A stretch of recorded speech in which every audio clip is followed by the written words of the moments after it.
Good morning, everyone. Today I'm going to be going over the barbell squats, specifically the back squat. So I have the rig here. I'm going to be facing you guys for demonstration, but when you are lifting, you always want to face inside towards the rack. I'll demonstrate that here.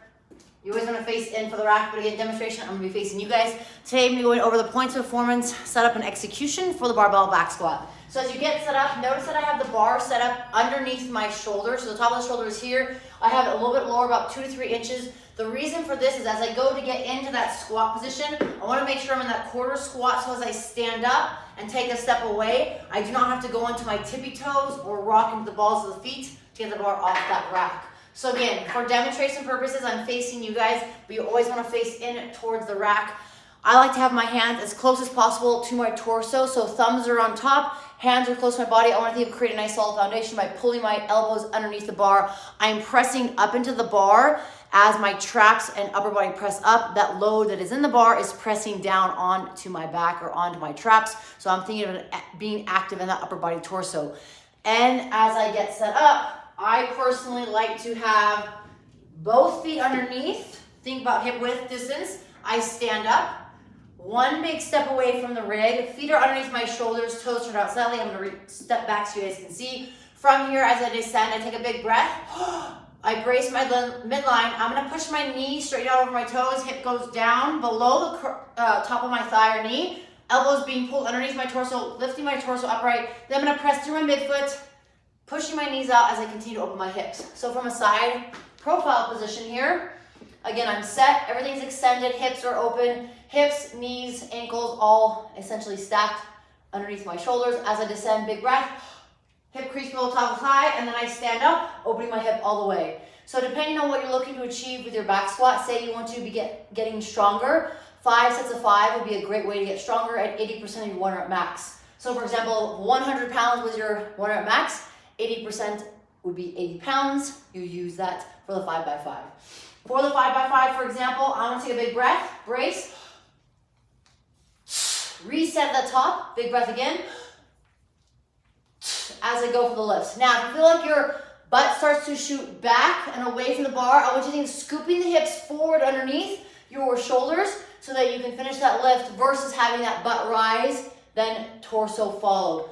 It's going to be very important to think of your hips and shoulders kind of rising out of that squat at the same time versus butt coming first, then shoulders, or shoulders coming first, then butt. That second one would be very, very challenging. But again, in the setup position, you want to think of that torso getting set as you come up. Hips and shoulders are rising together by pressing to the midfoot, driving the knees out over the toes. The reason I'm trying to tell you or giving you guys a guide is pushing the knees out is that it's going to create some external rotation in the knees. That's going to also create some torque in the hips, so it will be easier to get out of that position. Now again, this is just a guide to start with. You can make some tweaks and ebb and flow with your positioning depending on the length of your levers, i.e. your legs.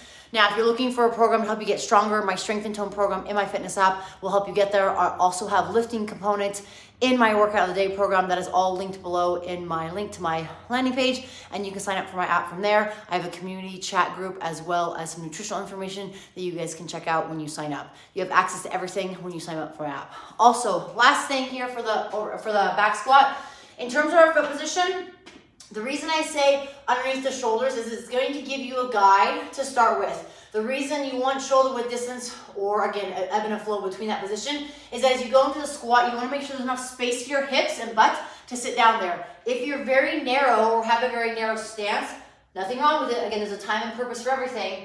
If I'm very narrow in the stance, what's going to happen is my butt's going to go back, my torso's going to come more forward, chest and rib cage touches my thighs more, then I stand up. Nothing is wrong with a narrow stance, right? But if you're looking to move and looking to squat, this can be a great starting point. Again, feet underneath the shoulders, toes to solid will give you a good basic position. Now, if you're looking to start out with the barbell, you can start out with the barbell. You could do 10 reps of the barbell, get warmed up, see how that body feels, and then you can slowly start to add load if you're looking to hit your 1 rep max. Again, if you're looking for a coach, I can guide you through and take you through every step of the way in my Strength and Tone or my Workout of the Day program. Again, this was just to go over the foundational pieces of the barbell squat. It is a great way to train your squat with the barbell. This is specifically, again, a back squat. I have a front squat and overhead squat tutorial that I'll be covering here shortly in the upcoming days. And then I also have a squat series you guys can go back on my YouTube channel and check out for a dumbbell or kettlebell squat, which is also referred to as a goblet squat. Hope you guys enjoyed this tutorial series. If you're looking for more questions or more movement standards or whatever it might be within the fitness movement realm, please feel free to shoot me a message or send me a comment, and feel free to peruse my other videos. Thank you guys so much for tuning in, and have a fabulous Friday and a great weekend.